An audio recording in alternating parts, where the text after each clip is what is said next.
और ये लोग रेगुलर नहीं रहते हैं, इसको लेकर भी थोड़ा बोल दीजिए, रेगुलर नहीं रहते हैं कोचिंग में। हाँ, ये इम्पोर्टेंट इसलिए है क्योंकि होता क्या है, मान लीजिए आज हम आए 4 दिन हम नहीं आए, फिर आए 5वें दिन, तो हम 4 घंटे भी आएंगे कोचिंग में और हमें पता भी नहीं होगा क्या पढ़ा है। सबसे अच्छा तरीका होता है कोचिंग को सेल्फ स्टडी से कंबाइन करने का, कि आज मान लीजिए मयंक सर ने आपको कोई टॉपिक पढ़ाया, आपने उसके नोट्स बनाए, आप घर जाइए वो नोट्स पढ़िए, उसके साथ साथ उस टॉपिक का, मान लीजिए पॉलिटी में प्रियम्बल पढ़ाया, तो कॉन्स्टिट्यूशन का पहला चैप्टर पढ़ाया, आप घर जाइए जो भी किताब आप फॉलो कर रहे हैं एनसीईआरटी से पढ़ लीजिए, एनसीईआरटी की कोई नई चीज मिले तो अपने नोट्स में डाल लीजिए। न्यूज़पेपर में आपने प्रधानमंत्री जी का भाषण सुना जिसमें उन्होंने प्रस्तावना के बारे में कुछ बात कही, वो भी अपने नोट्स में डाल लीजिए। और एग्जाम के पहले फिर सिर्फ अपने नोट्स पढ़िए, क्योंकि उसमें आपने एनसीईआरटी की बातें भी डाल ली, न्यूज़पेपर की बातें भी डाल ली, तो आपका एक तरह से मास्टर कुंजी बन गई। तो इम्पोर्टेंट है कि क्लास रोज आइए और क्लास में जो रोज पढ़ाया जा रहा है उसे घर में जाके बुक से जरूर रिवाइज करिए। और रेगुलरिटी इसलिए इंपॉर्टेंट है क्योंकि एक टॉपिक, अब इकोनॉमी में आपका मान लीजिए इनकम एक्सपेंडिचर छूट गया तो आगे फिर आपको ना जीडीपी समझ आएगी ना कुछ समझ आएगा, तो इसीलिए रेगुलर आना बहुत जरूरी है। मैम एक क्वेश्चन, अगर कोई सब्जेक्ट है जिसमें इंटरेस्ट ज़्यादा नहीं बन रहा तो उसको कैसे मोटिवेट करें? अब ऐसे सब्जेक्ट में अगर वो यूपीएससी के सिलेबस में है तो उसको उतना पढ़ लेना चाहिए कि अगर उससे बेसिक सवाल आए हैं तो वो हम अटेम्प्ट कर सकें। जैसे मुझे इकोनॉमी में थोड़ा मुश्किल लगती थी समझने में, तो हमेशा मुझे लगता था मैं बेसिक समझ लूँ कि जीडीपी क्या है, जीएनपी क्या है, मतलब इनकम और एक्सपेंडिचर स्टेटमेंट क्या है, ताकि कुछ बेसिक सवाल आए, इकोनॉमिक सर्वे आए तो मुझे समझ आ सके। तो जो भी आपका सब्जेक्ट है जिसमें आपको बहुत मन नहीं लग रहा, उसके फाउंडेशन पे वर्क कर लीजिए। बहुत टफ क्वेश्चन आ गया तो उसको नहीं अटेम्प्ट करेंगे, बट अगर बेसिक सवाल आया जो सब अटेम्प्ट कर रहे हैं तो वो आपका नहीं छूटना चाहिए। देखिए आप लोग रेगुलर नहीं है तो इसका एक बड़ा बहुत सिंपल सा एक मेथड फॉलो कीजिए कि शांति से जब आप लोग बैठिए तो अपनी सक्सेस को विजुअलाइज करिए कि आज हमारी लाइफ क्या है, आज हमारी पोजीशन क्या है, समाज में क्या स्टेटस है, और कल को जब हम सेलेक्ट कर लेंगे, अचीव हो जाएंगे, तब हमारी क्या लाइफ होगी। सिंपल सी चीज़। और नहीं होंगे तब क्या लाइफ होगी। इस चीज़ को जब आप विजुअलाइज करेंगे अपनी सक्सेस को, तो उसी से आपको इतना मोटिवेशन आएगा कि आपको लगेगा कि नहीं हमें रेगुलर रहना चाहिए। और कंसिस्टेंसी के बिना तो आप भूल जाइए, कंसिस्टेंसी तो बहुत इम्पोर्टेंट है। जैसे आप लोग हैं ना, बिल्कुल यही सौम्या का 2016 के पहले यही रूप था। इसी तरह मैं लेके कोचिंग में टीचर्स के यहाँ वहाँ सब जाता था, बट जब एक बार आप कामयाब हो जाते हो तो फिर सर ने बहुत अच्छा, उस दिन मेरा इंटरव्यू ले रहे थे तो बड़ा अच्छा से, कौन सा आपने सुनाया था सर कि कामयाबी के साथ जमाना होता है और वो उनका दुश्मन होता है। तो ये आप, हाँ उसने ये सुनाया था सर। हाँ। मिलती नहीं मंजिल, मंजिल के लिए खुद को तपाना होता है। मिलती नहीं मंजिल, मंजिल के लिए खुद को तपाना होता है। असफलता के सैकड़ों दुश्मन और सफल लोगों के साथ जमाना होता है। तो मैं यही कह रहा हूँ, आप सक्सेस को विजुअलाइज करिए।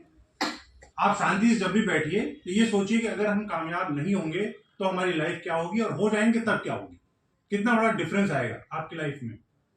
तो उसके आगे कुछ भी अगर आज सेक्रीफाइस करना पड़े, चाहे आपको थोड़ा एंटरटेनमेंट से दूर रहना पड़े, कुछ घंटे एक्स्ट्रा देने पड़े पढ़ाई के लिए, बट उसके बदले में जो चीज़ आपको मिलने जा रही है ना, वो बहुत बड़ी चीज़ मिलने जा रही है। तो उससे आपको कंसिस्टेंसी आएगी आपके अंदर और मोटिवेशन आपको हमेशा मिलेगा। ये बहुत जरूरी है, दोनों चीज़ विजुअलाइज करिए। अभी बहुत बच्चे नहीं आए हैं सर, वो लोग पाप धुलवाने में लगे हुए हैं। इस चीज से डरिए कि अगर नहीं सिलेक्शन होगा तो क्या होगा, उस डर से भी मोटिवेशन मिलेगा। और इस चीज से भी अपने आप को वो करिए, उत्साहित करिए कि सिलेक्ट हो जाएंगे, कामयाब हो जाएंगे, तो हमारी लाइफ में कितना बड़ा परिवर्तन आएगा।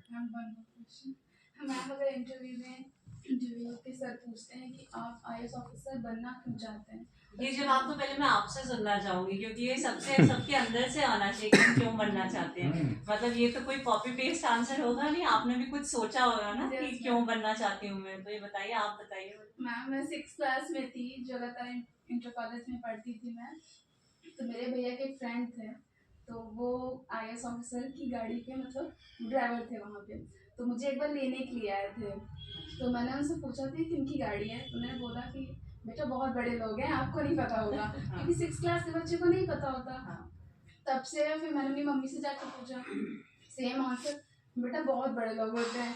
तो मेरे दिमाग में था कि ये होते कौन है। फिर 12th इंजीनियरिंग भी मैंने अपने डिप्लोमा जब कंप्लीट किया मैम, तब आते आते फिर 2020 तक ये हो गया कि इंजीनियरिंग में तो नहीं जाना, क्योंकि अंडर रह के काम नहीं होगा, कुछ ऐसा करना है कि बहुत, जहाँ मेरा घर है वहाँ पे छोटे छोटे बच्चे हैं जो पढ़ते नहीं हैं, और एक हमेशा बैरियर रहता है कि लोगों के बीच में स्टेटस को लेकर, मुझे पसंद नहीं था। तो मैंने कहा अगर इस सेक्टर में जाकर काम करना है तो फिर IAS ऑफिसर बन के ही कर सकते हैं, क्योंकि इंजीनियरिंग फील्ड में नहीं जाके कर सकती। तो एक एग्जाम्पल सेट करना है मुझे वहाँ की, लड़कियाँ वहाँ तक जा सकती हैं। अच्छा, आपको एक मतलब एक तरीके से उदाहरण आप बनेंगी ताकि और बच्चे भी वहाँ होते पे हुए जाएं, स्पेशली अच्छा लड़कियाँ। रीजन। देखिए, आपको सेलेक्ट होना चाहिए, आपके पास एक बहुत बड़ा रीजन है हाँ, बहुत और अच्छा बहुत reason। मोटिवेशन बहुत हाँ। स्ट्रांग है, बहुत अच्छी बच्ची है ना? है हाँ। तो आप सेलेक्ट हो गए, मैं आज कह रहा हमारे हूँ। यहाँ Thank you, की sir. हाँ। Thank you so क्या much. नाम है तो आप आपका? लग जाओ साक्षी। बस। साक्षी। साक्षी, yes, ये बहुत अच्छा रीजन आपने बताया। हाँ। मैं हमेशा ये बात बोलती हूँ मैम कि हम लोग का रीजन क्या होता है अधिकतर लोगों का। मैं गई थी बहुत बड़े इंजीनियरिंग कॉलेज में कानपुर के, और वहां मैंने पूछा था तो क्या रीजन होता है, माँ बाप चाहते हैं कि IAS बन जाए बेटा, या फिर बड़ी गाड़ी मिलेगी, गनर मिलेगा, नीली बत्ती वाली गाड़ी मिलेगी, फेम होगा, सेलिब्रिटी की तरह आपको, या हमारा रीजन हो सकता है कि अच्छा दोस्त तैयारी कर रहे हैं चलो इसलिए कर लेते हैं। बट रीजन ना अंदर से आना चाहिए। जैसे इनका एक रीजन था कि बचपन में एक इन्होंने देखा, और जिस बैकग्राउंड में वहां अगर ये बनती है तो कितनी और लड़कियां मोटिवेट होके आएंगी सर्विस में और समाज में बदलाव लाएंगी। तो ये रीजन जब आप इंटरव्यू में बोलेंगी तो ये ओरिजिनल रीजन है, ये हाँ, कहीं से सबसे बड़ी कॉपीड बात है नहीं कि है। ओरिजिनल हाँ, रीजन है। ये यूनिक रीजन है, ये कहीं से कॉपीड नहीं है, बहुत स्ट्रॉन्ग और अच्छा रीजन है। तो इसी तरह आप सबका होगा, आप सब में आपके लाइफ में कोई इंसिडेंट हुआ होगा या आपने इनके बारे IAS के बारे में पढ़ा होगा, जिससे जैसे मुझे लगता था कि मैं इंजीनियरिंग में जाऊंगी तो सिर्फ मैं एक फील्ड में काम कर सकती हूँ, इलेक्ट्रिकल इंजीनियर बनती तो इलेक्ट्रिकल टेक्नोलॉजिकल फील्ड में, पर मैं IAS बनूंगी तो मैं हर सेक्टर में अपना कंट्रीब्यूशन देके समाज में सुधार ला सकते हैं। आज मैं लेबर डिपार्टमेंट में हूँ तो मैं श्रमिकों के हित में काम कर सकती हूँ। कल मैं मुख्य विकास अधिकारी थी तो मैं गांव देहात ग्रामीण विकास पंचायतों में काम कर रही थी। उसके पहले मैं SDM थी तो मैं लॉ एंड ऑर्डर का काम कर रही थी। हर डिपार्टमेंट में आप अपना कंट्रीब्यूशन अपने तरीके से दे सकते हैं। तो ये एक बहुत बड़ा रीजन है कि आप जब आएंगे तो आप जमीनी स्तर पे बदलाव ला सकते हैं और हर क्षेत्र में ला सकते हैं। पहली मोटिवेशन तो आप थी, क्योंकि मेरा घर आपके जस्ट सामने ही पड़ता है। अच्छा। और मेरी सिस्टर जब भी देखती तो आपका पोस्टर देख के पॉइंट आउट करती थी, अच्छा। उनकी तरह बन के दिखाना। तो वाह। आज देखिए वहीं पे आ गई। हाँ, that's- नहीं बेटा, बहुत इजी, जो दिमाग से ये तो निकाल लो, डिफिकल्ट नहीं होता है एग्जाम, बहुत सिंपल होता है। हाँ, बस लेकिन जो सर मैं रेगुलरिटी तो बहुत जरूरी है।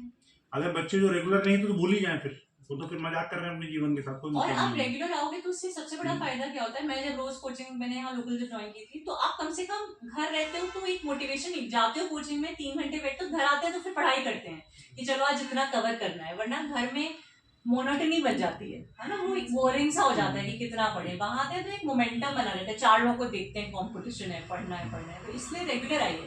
भले ही मन ना करो आगे बैठ जाइए, आप क्लास में बस सुनेंगे तो कुछ चीजें तो ज्ञान की जाएंगी आपके। चलिए अब अगला नेक्स्ट जब भी होगा नेक्स्ट हम लोग सेमिनार